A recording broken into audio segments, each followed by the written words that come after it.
Could there be portals in Half-Life 3? This is actually a theory that is quite popular among the Portal and Half-Life community. It has existed for years, so in no way do I take any credit for it. But in this video, you will see my personal version of it, with research that I have done and the conclusions that I came to as to why this theory is correct in my opinion. Also, warning, this video contains spoilers for all the Half-Life games and all the Portal games, as well as potentially Portal 3 and or Half-Life 3. At the end of Half-Life 2 Episode 2, you discover photos of a ship called the Borealis. What's more, on board the Borealis is located a crate labeled Aperture Laboratories. If you've played Portal, you may have heard of it. Aperture Laboratories, aka Aperture Science, is an ethically ambiguous corporation founded by Cave Johnson, which was originally founded as a shower curtain manufacturer. However, over time it became more and more involved in developing a portal technology, which is the main focus of the Portal game series. Now, your colleague Dr. Isaac Kleiner mentions that the Borealis was developed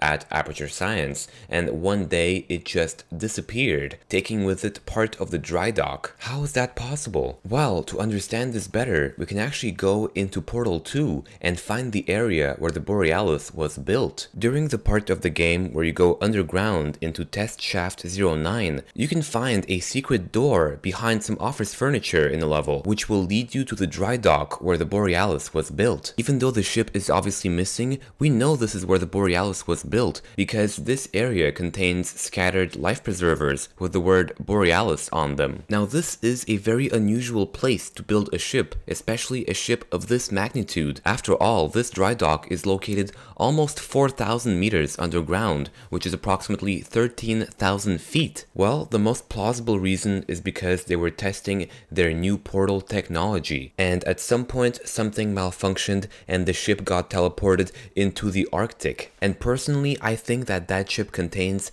a handheld portal gun on it, but not the new model that you see in Portal, but rather an older model, and here's why. First of all, the Borealis was built in Test Shaft 09, which is the deepest and oldest section of Aperture Science. It was built in the late 1940s and shut down during the 1980s. Whatever Aperture Science technology is on that ship, it would be an old and unstable version of what you see in Portal, which is proven by the many failed experiments that happened in that shaft, such as, for example, the mysterious disappearance of the Borealis itself. In fact, this shaft has been sealed off by the government for being too unsafe. So if you do in fact find the portal gun in Half-Life 3, it probably won't be the same exact one that you use in the Portal game series. This doesn't make sense either in terms of gameplay, because after all, the portal gun would be way too overpowered in Half-Life 3. After all, in the Portal game series, you can use the portal gun as much as you want without ever needing to recharge it or reload it,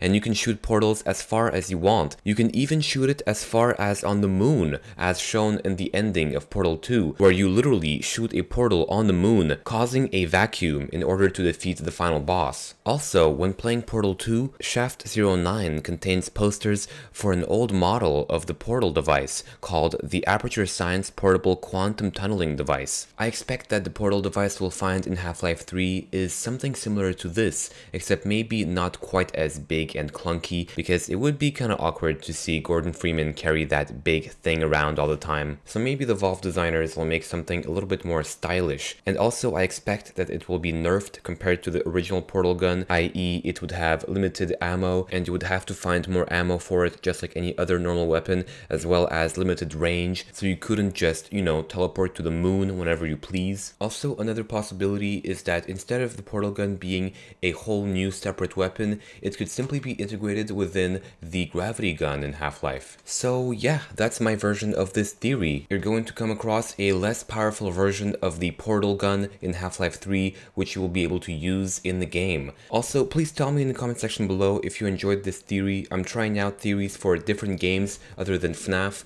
so if you enjoyed, please tell me and I'll do more. And otherwise, thanks for watching guys, and I'll see you next time. Peace.